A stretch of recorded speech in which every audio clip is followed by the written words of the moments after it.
আসসালামু আলাইকুম, আমার নাম শহীদ আহমেদ। আমি রংপুরে দুলারি রানী সাহা, উনি পিএইচডি, উত্তরা ইউনিভার্সিটির প্রফেসর এবং হেড অফ দ্য ডিপার্টমেন্ট। উনি আমার কাছে 1 মাস হয়নি, 30শে সেপ্টেম্বরে গেছিলেন। 30শে সেপ্টেম্বর রংপুরে আমার সঙ্গে দেখা করি। তখন তার অবস্থা এতই খারাপ ছিল যে মাথা দিকে দাঁড়াতে পারতেছিল, খেতে পারছিল, মুখ খুলতে পারতেছিল না, অনেক সমস্যা। এবং হাঁটা চলা তো দূরে থাক, মানুষ তার বোন, ছোটো বোন তাকে জোর করে আস্তে আস্তে করে বাঁচিয়ে নিয়েছে। 1 তারিখ তো আমরা চিকিৎসা আমি শুরু করেছি। তো এখন আজকে কত থেকে 28 তারিখ, এই 28 দিন পরে আমি ওনার কাছে আসছি এবং উনি আজকে সে কী কন্ডিশন ছিল সেখান থেকে আপনি এই উত্তরণ কীভাবে করলেন, কী কী চিকিৎসা আপনাকে দেওয়া হয়েছে এবং এখন আপনার কেমন লাগতেছে, এটা জিজ্ঞেস করে আপনি বলবেন। Thank you sir.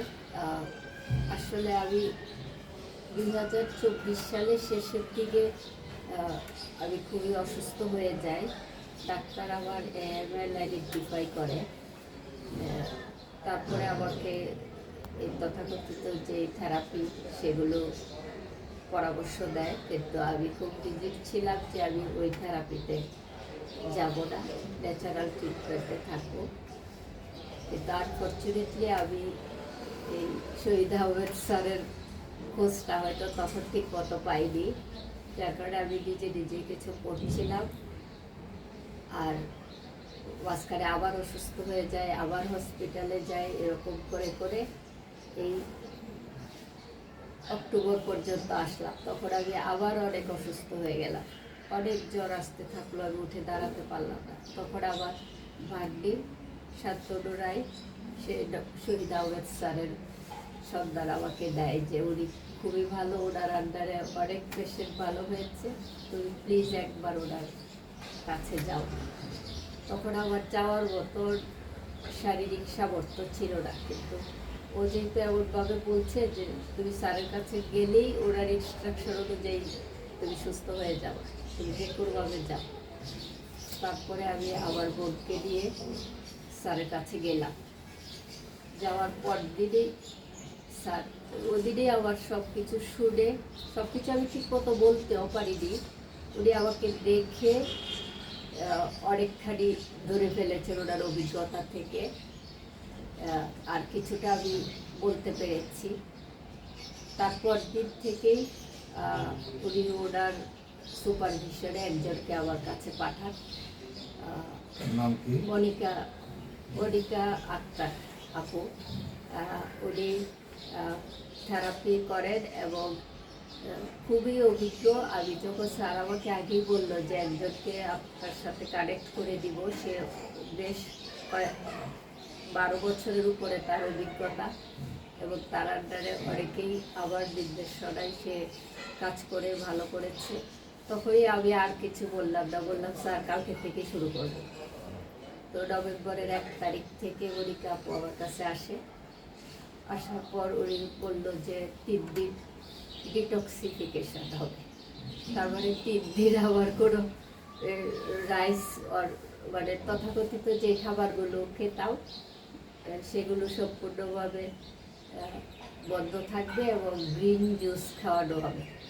মানে এখানে গ্রিন জুস মানে মানে ওনাদের মেডিকেটেড, ওনাদের অভিজ্ঞতা থেকে যেভাবে পেশেন্টকে সুস্থ করার জন্য যে ধরনের বিভিন্ন পাতা, মানে ডিফারেন্ট গেলে, তখন তো আমি এত অসুস্থ, কী যে আমাকে দিচ্ছে তাও জানি না। তবে 3 দিন টানা মনিকা আমাকে থেরাপি দিলেন, মেসেজ হাতে পায়ে, এবং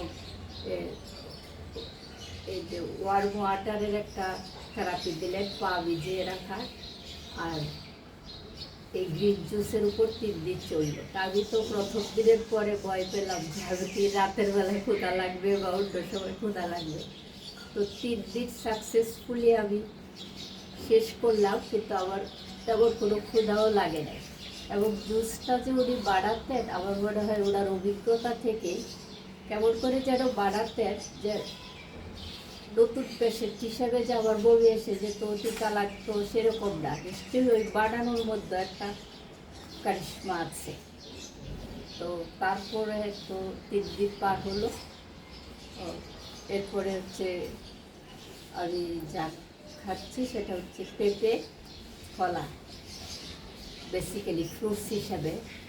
আর এর কয়েকদিন সেটাই চললো, এবং সেটা 100% অর্গানিক, এবং সেটাও শহীদ আহমেদ স্যারের যে অর্গানিক যে বাগান আছে সেখান থেকে পাঠানো হতো আমার জন্য।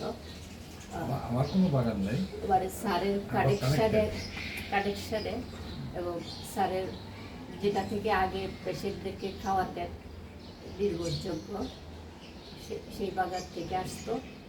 সেগুলো খেলাম কয়েকদিন।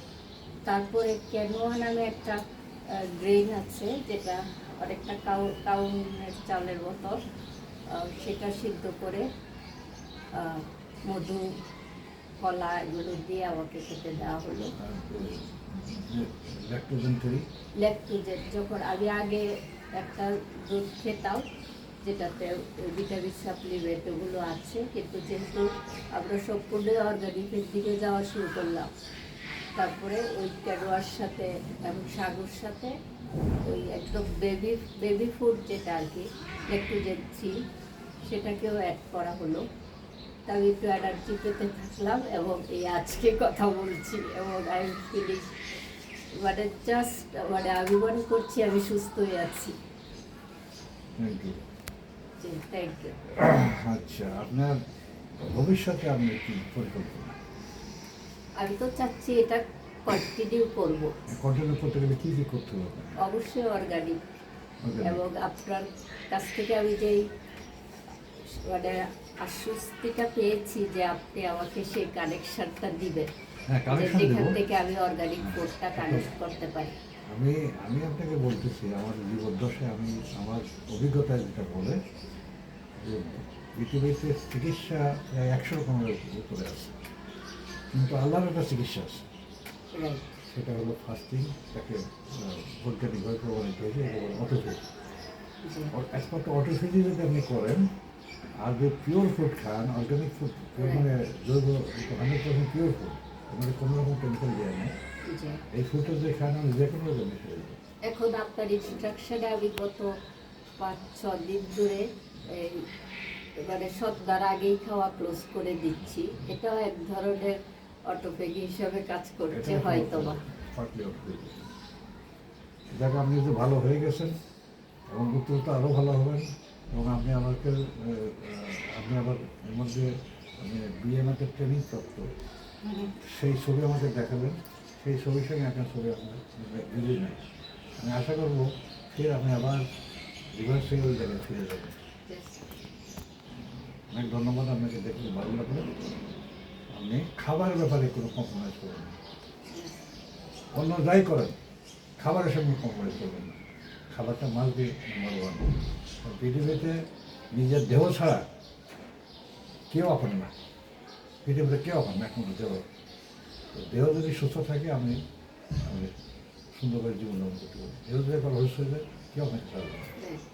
এটা মনে রাখবেন, খাওয়ার ব্যাপারে একদম 100% পিওরিটি ইজ এ প্রায়োরিটি আমাদের জীবনে, যেটা আমি সবসময় মনে রাখি। Thank you very much. Thank you. আসসালামু আলাইকুম।